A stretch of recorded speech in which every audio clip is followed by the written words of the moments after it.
is the question of disarmament still really valid today, or is it about how do we prevent a rearmament? So does Hezbollah still maintain enough weapons to classify as a serious threat? The focus on Hezbollah has diminished, but that could just be a feeling of false comfort. And the reason I say this is this has happened before.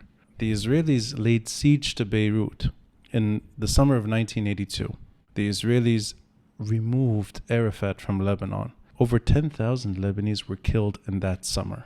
And the ensuing events too. You have Bashir Jmail is killed, Sabra and Shatila. Things looked very bad in the summer of 1982.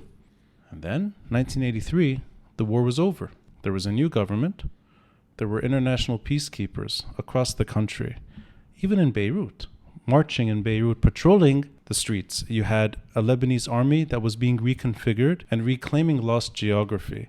The Lebanese army was more or less disbanded at the beginning of the civil war. It was coming back together. You had also UNIFIL in the south.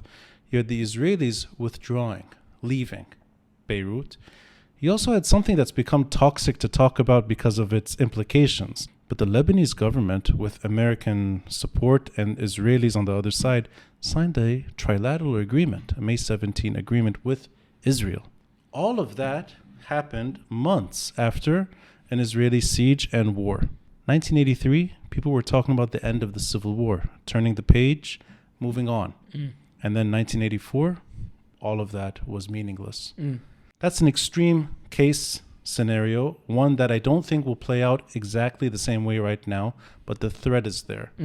If you do not resolve what could lead to another sub-state group re-emerging, or Hezbollah's rearmament, or Hezbollah's current status quo as it exists, if you do not remove that threat from Lebanon, if you don't let Lebanon become a normal country, you will always have the potential for things to fall apart again.